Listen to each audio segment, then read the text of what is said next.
साल था 1939। एक ऐसे देश ने पोलैंड पर हमला कर दिया जिसकी इज्जत को यूरोप की बाकी देशों ने भूखे भेड़ियों की तरह नोच खाया था। जिस देश के स्वाभिमान की लड़ाई कब एक पिशाच को जन्म दे डाला ये दुनिया समझ पाता, उससे पहले चली गई 5 करोड़ निर्दोष लोगों की जान। नमस्कार, आप देख रहे हैं हिस्टोरिकल गुरुजी यूट्यूब चैनल में चल रहा द डार्क ट्रूथ डॉक्यूमेंट्री के आज के एपिसोड, जिसका नाम है the Bhagavad Gita and Oppenheimer. प्रथम विश्व युद्ध के बाद सारे साम्राज्यवादी यूरोपियन कंट्री ने मिलकर जर्मनी का टुकड़े करके आपस में बांट लिए। सैन्य शक्ति में कटौती की गई, युद्ध के लिए जुर्माना भी भरना पड़ा। यूं कहूं तो पूरे यूरोप जर्मनी के ऊपर भूखे भेड़ियों की तरह टूट पड़ा था। इसका मतलब यह नहीं कि जर्मनी के प्रति कोई अन्याय हो रहा था। ना जर्मनी दूध का धुला था, ना ही उसको नोचने वाले। दोनों के हाथ निर्दोष लोगों की खून से लथपथ था। इतिहास गवाह है कि जब किसी को हद से ज्यादा भुगतना पड़ता है तो वो शैतान बन जाता है, चाहे वो एक व्यक्ति हो या फिर एक देश। यही हुआ जर्मनी के साथ। 2 दशक से दबे कुचले और अपने खोए स्वाभिमान को पाने की ख्वाब देखने वाले जर्मन्स को सहारा मिला एक ऐसे व्यक्ति का जो जर्मन्स के लिए भगवान था पर बाकी दुनिया के लिए था शैतान।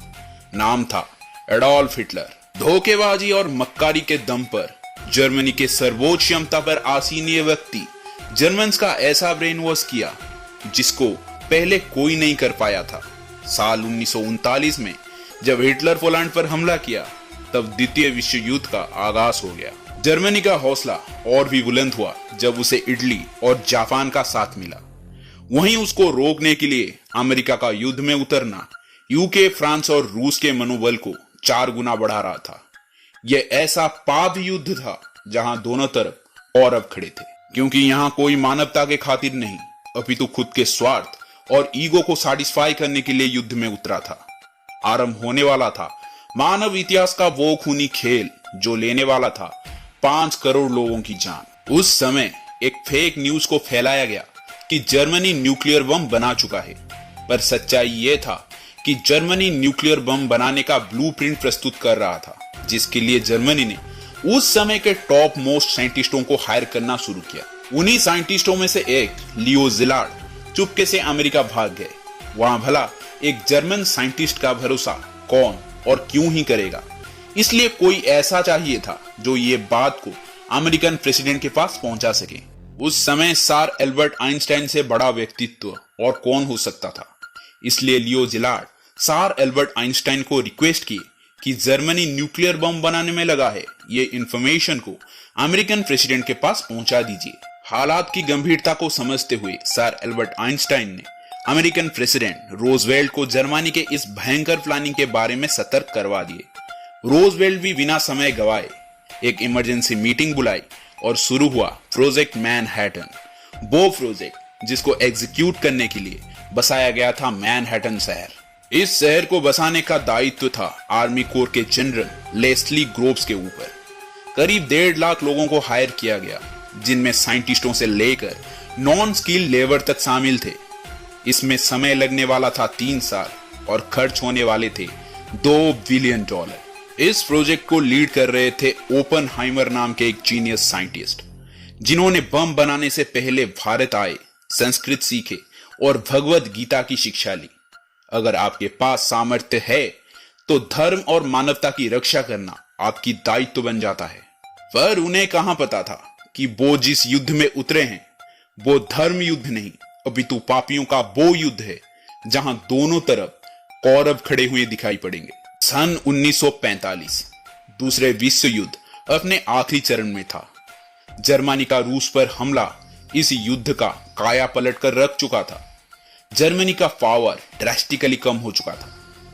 जिस जर्मन नाजी आर्मी का सामना कोई नहीं कर पा रहा था, उसको रूस की हड्डी जमा देने वाली कड़क की सर्दी ने तहस नहस कर दिया। इटली हार मान चुका था और जर्मनी अपने अंतिम सांस गिन रहा था। पर एशिया में मंजर कुछ और ही चल रहा था। यहां जापान अपने खूनी खेल में लगा हुआ था।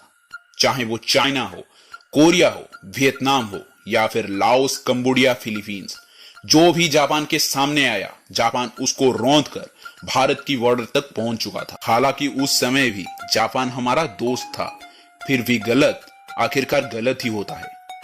जापान की इस विजय रथ को रोकने के लिए 12 जुलाई सन 1945 को इस बम के प्लूटोनियम कोर को साइट पर लाया गया। 15 जुलाई को इसे असेंबल किया गया और 16 जुलाई को इसे 100 फुट ऊंचा एक टावर के ऊपर रखकर सुबह 5:30 पर डेटोनेट कर दिया गया। किसी को पता नहीं था कि क्या होगा। 20 किलोमीटर दूर एक बंकर में बैठे ओपनहाइमर ये दृश्य देख रहे थे।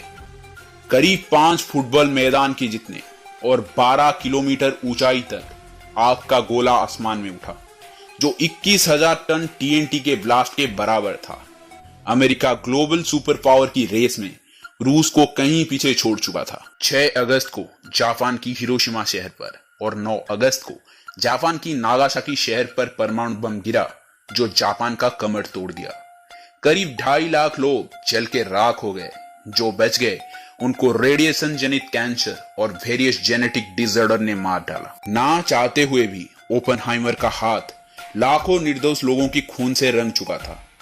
भगवत गीता पढ़कर जिस परमाणु बम का प्रेरणा उन्हें मिला था, वो बम आज शैतान के हाथ लग चुका था। फिर वो डिप्रेशन में चले गए, जहां फिर से उनको साथ मिला भगवत गीता का। जब अमेरिका हाइड्रोजन बम बनाने बैठा तो ओपनहाइमर इसके विरोध में खड़े हो गए। वो देश विदेश घूमकर न्यूक्लियर बम की खतरे को लोगों को समझाए। ये सब चीज अमेरिका के आंखों में खटक रहा था। कभी ओपनहाइमर को सराखों में बिठाने वाले अमेरिका के लिए वो अब एक विलेन बन चुके थे। उनके खिलाफ देशद्रोह का मुकदमा चला और इधर रूस भी अमेरिका के ऊपर नाराज था कि हम एक भी ग्रुप में होकर भी तुम हमसे छुपाकर न्यूक्लियर बम बनाए। फिर एक के बाद एक देश न्यूक्लियर टेस्ट करने लगे और न्यूक्लियर बम बनाने लगे, जिसमें हमारे 2 नालायक पड़ोसी चाइना और पाकिस्तान भी शामिल थे। महाभारत युद्ध के बाद शायद इसीलिए भगवान श्री कृष्ण ने सारे दिव्य अस्त्रों को नष्ट कर दिया था, ताकि भविष्य में मानव सभ्यता इन्हीं अस्त्रों की व्यवहार करके खुद का ही विनाश ना कर दे। आज हम एक न्यूक्लियर वॉर के बहुत ज्यादा करीब खड़े हैं। फिर से समय आ गया है कि हम भगवत गीता पढ़ें और खुद के चरित्र को सुधारें, ताकि हम खुद के स्वार्थ के लिए दूसरों की नुकसान ना करें। मैं रिकमेंड करूंगा कि श्रीला प्रभुपाद जी के ये वाला एडिशन के किताब को आप खरीदें, क्योंकि इस किताब में संसार के सारे प्रश्नों का उत्तर है। खैर, हमारे उपस्थापना अगर आपको अच्छा लगा तो हिस्टोरिकल गुरुजी यूट्यूब चैनल को सब्सक्राइब करके वीडियो को लाइक करके बहुत से लोगों के पास पहुंचाए, ताकि हमें और भी ज्यादा वीडियो लाने का मोटिवेशन मिले। चलता हूं और मिलता हूं आपसे और एक डॉक्यूमेंट्री के साथ। तब तक जय हिंद, जय भारत, जय जगन्नाथ।